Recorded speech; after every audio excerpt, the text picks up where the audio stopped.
Ассаламу алейкум, урматтуу мен каналымда көрүүчүлөрүм. Сиздерди каналдан көргөнгө абдан кубанычтамын. Иш сапар менен жүрөбүз, албетте ошон үчүн убакыт тез-тез жаңылык чыгарганга болбой жатат. Бирок ошентсе дагы баары бир Кытайдын ичинде VPN'дер иштейт экен. Сонун Кытайдын ичинде атайындай баягы firewall'ду өтүүчү системалар да бар экен.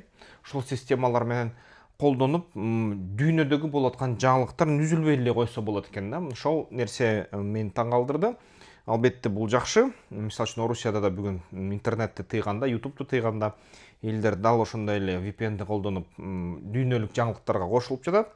Эми дүйнөлүк жаңылыктарга кошулсак, дүйнөлүк жаңылыктар түзмө-түз биздин мамлекетибизде жаңылыктар жаратып атат да. Эң биринчиси азыр ошо Украина менен Орусиянын ортосунда согуш күчөп атат. Күчөмөк эмес, мындай аябай аша чап кетип атат. Ошол себептен Орусия Украинага жооп кайтарып, нефти базалардын 40%-ын Украина мындай да. Аларды жасаш үчүн 1 жылга чейин барып калат. Бир топ убакыт кетет. Ушунун баарын бүтүрүшүккө бир топ күч кетирет эми Орусия. Албетте кээ бир НПЗлерди 1,5 жыл жасаш керек да. Ал үчүн дагы батыштан санкцияларды айланып өтүп, аяктан жабдыктарды алып келиш керек, запчасттарды алып келиш керек. Ошон үчүн бул НПЗлер ишке киргиче дагы бир топ убакыт өтөт да. Ага чейин Москвада 58 аймагында, 80 ушундай майда аймактын арасында 50-40 аймагында тыгындар, ошол катарлар, узун катарларда бензинди алганга аракет кылып жатышат. Теке айын ушундай болуп жатат Орусияда. Бүгүнкү күнү жумушка барайын, унаама кичине бензин куяйын десең, кээ бир учурда түнкү саат 4кө барып, узун катарда туруп коюш керек. Кээ бир жерлерде бензин бар, шүгүр деп атышат туугандар. Андай түнү келип эле бир эле катарсыз заправка алып кетип атышат. Калган көп аймактарда баары бир катарлар бар да. Кээ бир заправкаларда бензин үзгүлтүк менен келет. Ошо чоң маселе болуп атат. Орусиянын экономикасы кыйрап атат. Ошол нерсенин баалары өсүп атат. Кээ бир жерлерде, ошол эле Крымда мисалы үчүн бензиндин баасы 100 рубльдан 300 рубльге чейин чыгып кеткен литр үчүн кээ бир учурларда. Азыр орточо алганда 60-65 рубльдин тегереги, кээ бир жерлерде 80-100 рубльга жакын да мындай баалар. Туугандар Москвадан болсоңуздар жазып коюңуздар, ошо башка региондордон болсоңор, Орусиядан азыр силерде кандай баа жана тыгындар, катарлар сакталып атабы, болуп атабы же азайды? Ошо боюнча да бөлүшүп койгула маалыматты, пайдалуу болот деп ойлойм бизге, Кыргызстанда тургандарга. Анан жалпысынан Орусия ошого өч алып, бүт четтеги заправкаларды жардырып атат. Интернетте видеолор толуп кетти.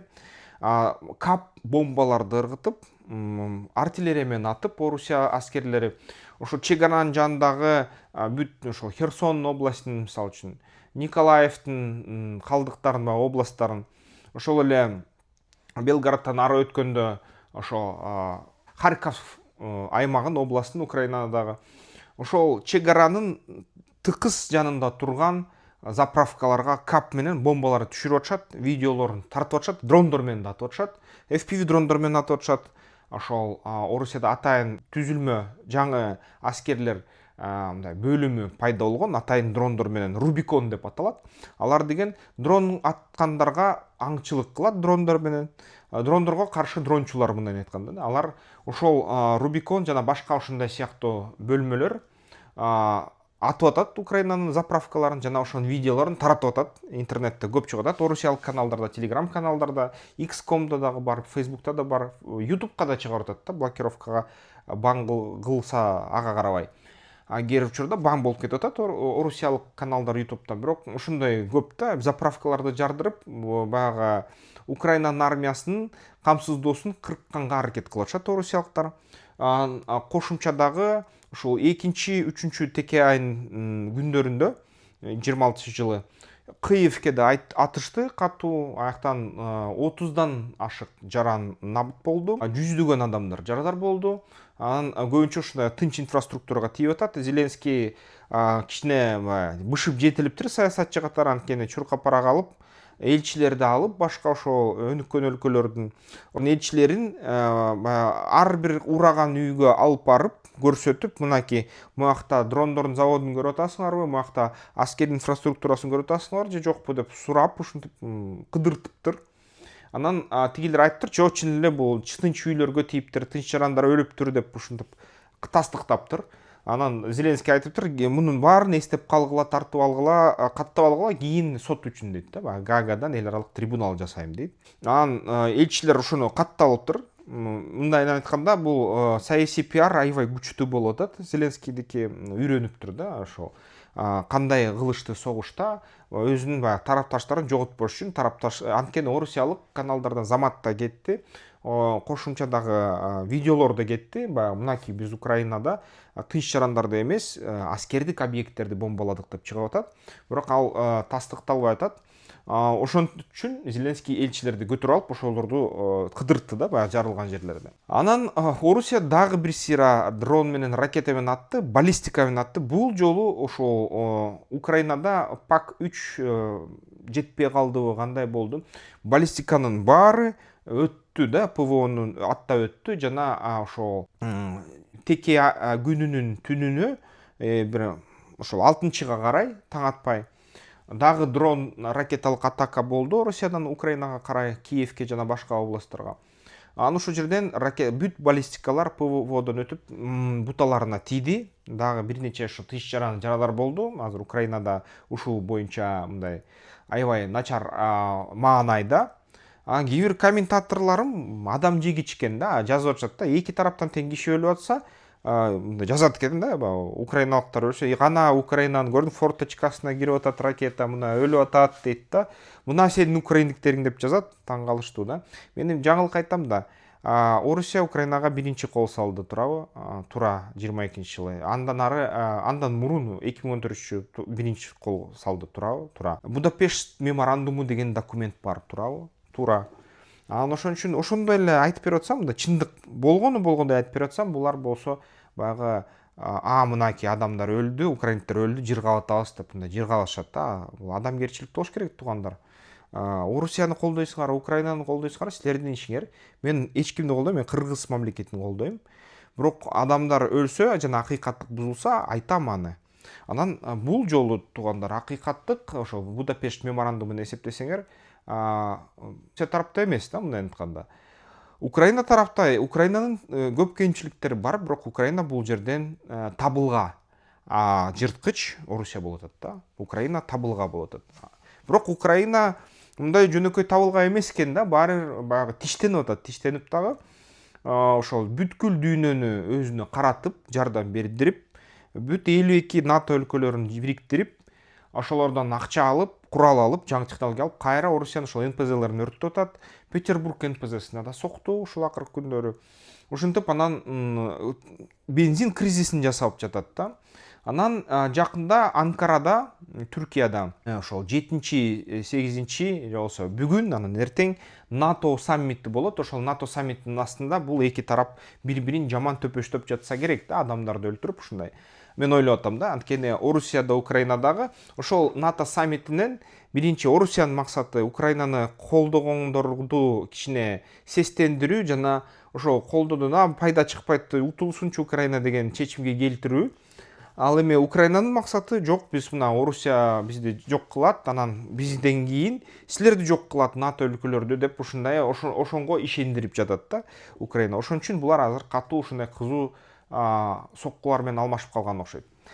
Ошондой болуп атат, туугандар. Анын кесепети да бизге тийип атат. Кыргыз мамлекетибизге өткөндө бир каналдан айттым эле, Алато 24-төн 4 айга Госмат резервдеги запастар менен, резервтер менен ошол камдалган. 4 айга, 4,5 айга бензин бар деп, дизель бар, керосин бар деп. Бирок кийин баягы нефтетрейдерлердин ассоциациясы айтып атат, 1,5 айга эле калды дейт бензин. Бул эми күнүмдүк эле адат, дайыма ушундай эле болчу да, анткени Орусия экспортко тыюу салды, анткени өзү Казакстандан ала баштады бензинди. Казакстан болсо мурунтан бери айтып жаткан, кыргыздар албайсыңар биздин бензинди деп, бирок биз баягы бизге орустар арзаныраак берчү жана арзаныраак баада, экспорттук пошлинасыз жана үзгүлтүксүз да, анткени кээде Казакстан чыгараны жапсалат да, мисалы үчүн мурун ушундай болчу да, бизге таарынса эле чыгараны жапсалчу. Анан ошо биздикилер, президенттер да, ошол нефть менен алектенгендер да айтып калышкан болчу. Эгерде биз Казакстандан нефть алсак, анда бир күнү ушундай кабагы бүркөлүп калса, бизге нефть үзүлгүлтүккө учуратса биз кыйналабыз да деп.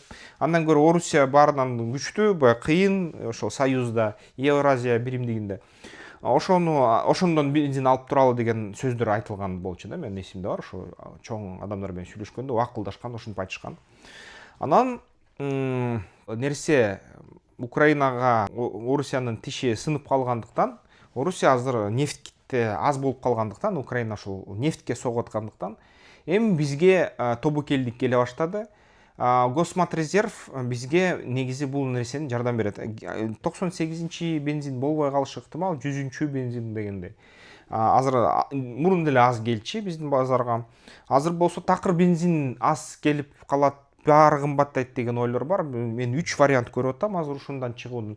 Биринчиден, министрлер кабинети баарын туура жасап атышат. Бизде Госматрезерв деген бар. Нефтетрейдерлердин бензини 1,5 айга жетет. Субсидияларды берип атат биздин министрлер кабинети. Жана сүйлөшүүлөр жүргүзүп атат. Сүйлөшүүлөр боюнча ушу кандайдыр бир запастарды Өзбекстандан алышы мүмкүнбүз, Казакстандан алышыбыз мүмкүн. Анан жаңы ушундай ой келип атат да. Бул деген мисалы үчүн Ирандан алсак болот да. Бирок Иран менен биздин Афганистан аркылуу темир жол жок. Анан албетте Өзбекстан аркылуу дагы алса балким мүмкүн, бирок эң чоң ушу мүмкүнчүлүк бул да Кытай болуп атат да кайра.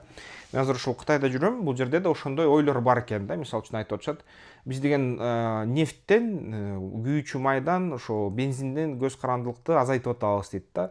Анан сата алабыз дейт. Ирандын же болсо жакынкы чыгыштын, ошол эле Дубай, Сауд Аравиясынын нефтин ала алабыз дейт. Жана ошол Кытайдын территориясы аркылуу өткөрүлүп дейт, кымбатыраак болуп калат. Кымбат болот да, бул логистика кымбаттатат. Темир жол менен акырындап Кыргызстанга чейин жеткире алабыз деген ойлорду айтып атат. Балким ошондой болушу мүмкүн дейт да. Ошон үчүн туугандар, мен ойлойм, ушул жакынкы айларда ушул чечилет болуш керек. Украина катуу өчөшүп алды Орусияга, жана соккуларды токтотпойт окшойт. Жана бул соккулар улана берет окшойт. Албетте Орусиянын бензини азаят. Казакстан Орусияга камсыздайт окшойт. Ошон үчүн Казакстандан бизге келе турган бензиндин үрүшү аз болушу ыктымал. Өзбекстан аркылуу кайсы бир бензин, кымбат бензиндин көлөмү кирет бизге, бирок Өзбекстан өзү муктаж болуп атат. Өзбекстан өзү аябай жетпей атат. Өзү да Ирандан алганы мындай каалап жатат, ошону ойлоп жатат, ошондой нерселерди, ошо маршруттарды татаал болуп атат Өзбекстан аркылуу. Ошол Өзбекстандагы, Кыргызстандагы, Таджикстандагы балким биз Кытай аркылуу нефтти ала баштайбыз да. Кытай транзиттик территория болот. Ал эми нефть болсо Ирандан келет, анткени азыр АКШ Иран менен ошо тынчтык сүйлөшүүлөрдө 60 күндүк экспорттук лицензия берди. Мындай айтканда, АКШ Иранга нефти сатканга уруксат берип атат да, ошол 60 күнгө. Жана албетте Сауд Аравиясы бар, ошол Бириккен Араб Эмираттар бар, жана Кытайдын темир жолдору бар да. Кытайдын темир жолдору аркылуу анан ошол Шинжанга кирип, андан ары фуралар менен Тору-Карт аркылуу, Иркаштам аркылуу Кыргызстанга кирет окшойт да. Ошондой схема да бар да эми. Ал схеманы биздин бийликтегилер албетте билет деп ойлойм. Албетте ал боюнча жумуш жүргүзүп жатат деп ойлойм. Бул жерден болсо баягы Кытайдын экономисттери айтып атат, биз аны жасай алабыз дейт да. Биз акча эле болсо болду дейт. Акча болсо албетте кымбаттайт бензин, туугандар, кымбаттайт. 100 сомго чыга, канчага чыгат. Иши кылса 35-45% чейин кымбатташы мүмкүн. Инфляциябыз негизи 8-7% деп алдын ала айтылган. Дүйнөлүк ушул банктар менен экономиканын өсүшү 8,5% болот. Эгерде нефть ушундай кымбаттап кетсе, балким инфляция ошол 14%га чейин чыгып калышы ыктымал. Эң жаман деген вариантта кичине тамак аштар кымбаттайт 20-30%га. Бензин да кымбаттайт 20-30%га да. Ошол нерсе болот жакынкы арада. Ал эми эң жакшы прогноздо 7-8 же мындай 6-5-7-8%га кымбаттайт туугандар. Госматрезервте мисалы үчүн 4 ай дегеним мен мурунку билгеним жөнүндө айтып атам. Азыр мен Госматрезервтен так мисалы үчүн маалымат ала албайм. Ошон үчүн балким аяктан да сатылып баштады биздин базарга. Аны такташ керек, аны мамлекеттин мындай тиешелүү адамдар такташын да, ошон үчүн дисклеймер айтам. Эгерде силер тактайын десеңер, ошолордон сурагыла. Жагынлыктардан да чыгат болуш керек кийин. Ал эми бизге ошол логистикалык мультимодалдык маршруттар аркылуу ошол Казакстан, Өзбекстан, Кытайдан алганга аргасыз болуп калат окшойбуз. Ошондой жол болуп калат окшойт бизге. Украина менен Орусия бүтмөйүнчө да, булар бүтсө эле биз да кичине үф дейт элек. Бирок бир жаман жер бар да, ошол баалар көтөрүлгөндөн кийин түшүшү тим эле аябай тозок болот да, түшүрүү. Баалар эми өсө берет. Бул деген чындыкта эле айтыш керек да. Баалар өсө берет. Бул жерден аз нерсе кыла аласың да. Орусиялыктар ошол бааны көтөрөт дагы, эртең согуш бүтүп калса түшүрбөйт да. Ошондой болушу мүмкүн. Ошон үчүн биз альтернативдик маршруттарды издешибиз керек. Кытай аркылуу, Өзбекстан аркылуу мейли алышыбыз керек да. Анан ошол жардамдар болот окшойт. Кошуналарыбыздан меймандостук бар, ошондой маалыматтар бар да, алдын ала. Алар бизге жардам бергенге ниети бар. Дагы эң чоң нерсе, баарыбызга электромобилге отуруш керек туугандар. Электромобилсиз оокат болбой калат да. Электромобиль, биз электр энергияны өзүбүз өндүрөбүз, демек ага өтүшүбүз керек. Бул эң туура чечим болот да. Электромобилдештирүү тездетиш керек. Почталарды алыш керек. Евразиялык биримдикке азыр айтышыбыз керек. Орусия дайыма каршы чыгат да. 4-5 өлкөнүн ичинен ошол Евразиялык биримдикте 4 өлкө — Армения, Кыргызстан, Казакстан, Беларусь — электромобилдерди квотасын чоңойтобу дейт. Орусия жок, каршы чыгат да. Анан квота жок. Жыл сайын ушундай согушта талаш тартыш. Бирок ошол бул жылы бизге дагы ушинтиш керек. Ошол ШОСту пайдаланып, анан ИАЭПтин дагы отурумдарынан айтыш керек да, бизге ошо поштаны дагы узарткыла деп. Поштана боюнча квотаны чоңойткула деш керек да. Азыр квота түгөнүп калды 15 000. А бизге квота 100 000 керек, мисалы үчүн 50 000 керек да. Анан мен ойлойм, жакынкы 2-3 жылдын ичинде бензин ушинтип кымбаттай берсе, ал деле квота тез түгөнөт. Ошон үчүн аракет кылыш керек туугандар, өтүш керек электромобилдерге. Анан кыскача башка дүйнөлүк жаңылыктарды айтып чыксам, негизи Сауд Аравия сейрек кездешүүчү металлдарды кайра иштетүүчү заводдорду кура баштап жатат да. Ошондой жол алды. Алар айтып атат, нефть жана нефтехимиядан сырткары биздин мамлекетке ошо Кытайга кичине тең салмак түзүш үчүн дейт, сейрек кездешүүчү металлдарды жыйнап алып келип дүйнө жүзүнөн кайра иштеткенге биз жол алдык деп жарыялашты. Ушинтип Кытайга алар тең салмактуулукту орнотуп жатышат да. Андан сырткары дагы ошо кабелдерди салып атышат. Ошо мисалы үчүн Meta AI Сауд Аравия жана Бириккен Араб Эмираттардан ошол мурун кытайлык кемелер кытайлык деңизде коюлган, ошол Тайваньга, Жапонияга кеткен Facebooktун жана Google'дун кабелдерин кесип салат, кесип салган мүмкүнчүлүгү бар деп, ушундай согуш болуп атат деп жарыялатат. Австралиядагы, ошол Жапониядагы. Анан Австралия айтат, ошо биз деген Кытай деңизинен айланып өтүп, ошол Аравия аркылуу, Сауд Аравиясынын деңизи аркылуу ошо кабелдерди кайра коебуз дейт да. Ошол кабелдерди кайра кое башташты. Суу астына килейген оптоволокондук мындай кабелдер турат дейт, салынып атат дейт. Ошол кабелдер аркылуу интернет жүрөт да, дүйнөлүк. Өткөндө бир Кытай ушундай балык уулоочу кеме кесип алган да ушундай кабелди. Кокусунан деби же атайын деби, алар атайын дешкен жок, кокусунан дешти, бирок австралиялыктар ойлоп атат, атайын окшойт. Ошон үчүн альтернативдик жолдор менен кабелдерди койгон атат да. Анан дагы дүйнөлүк жаңылыктардан алсак, ошол бүгүн Иран менен АКШнын ортосундагы тыныгуу, мындай тыныгуу сүйлөшүүлөр жүрүп атат эмгичекте. Ошол Аятолла Али Хаменейнин раматтылыктын бетте калдыктар мындай жарылуудан денесинен аз нерсе калды да. Ошол нерсени мындай расмий кандайдыр узатуу сапарына, акыркы сапарына узатуу аземи өттү. Ошол баягы Пашинянды келди, кээ бир СНГнын башка өлкөлөрдүн президенттери, премьер-министрлери, тышкы иштер министрлигинин өкүлчүлүктөрү келип туруп катышты ага. Ошол Иранда ошондой нерсе өттү да. Анан дагы кошумча Ливан менен Израиль келишим түзүштү. Эми расмий түрдө Израиль Ливан тарабынан Ливандын жергесине чакырылган болуп калды да. Ливан эми ошол Израиль менен өнөктөштүк келишим түзүп туруп, Хезбалланы жоготмоюнча биздин территорияда атайын операцияны өткөзгүлө деген кагаз жазып беришти да. Эми Израиль айтып атат, биз эми оккупант эмеспиз дейт Ливанда. Биз деген Ливанда ошол Хезбалланы кырыш үчүн Ливандын өкмөтү тарабынан, Жозеф Аун президент тарабынан чакырылган күчпүз деп айта баштады да.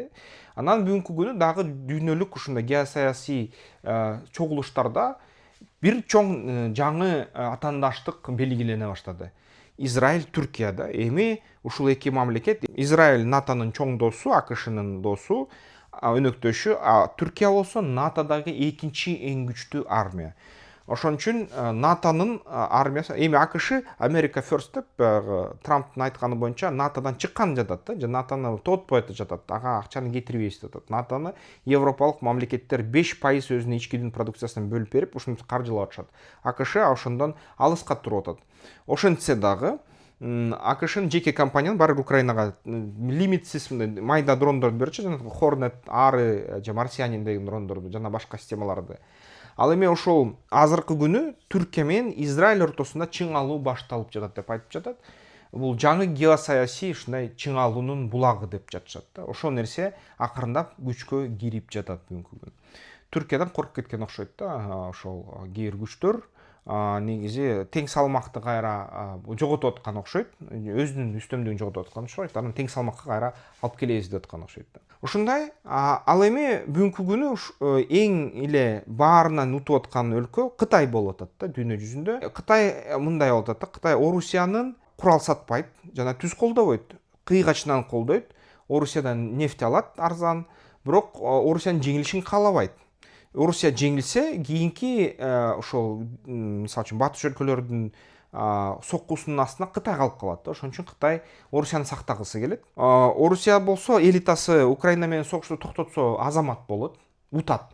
Бирок намыстанып токтотпой атат, ушул жаман болот. Эгерде ушул нерсе улана берсе, жана Иран менен АКШ кайра согушса, кайра эле Кытайга сокку кетет, анткени Кытайдын экономикасы дүркүрөп өсүп атат азыр. Ошол Тайвань, Жапониянын экономикасы начарлап жатат, АКШнын экономикасы дүркүрөп өсүп атат. Кытай азыр сонун абалда, арзан нефть келип атат Ирандан, Орусиядан, товарлары өнүп атат, бияктан көрүп жатат, сөзсүз баары окумушта өнүп атат, сапаты өсүп атат жана Кытай дүйнөгө кайра товарларын сатып үстөмдүк кылып атат.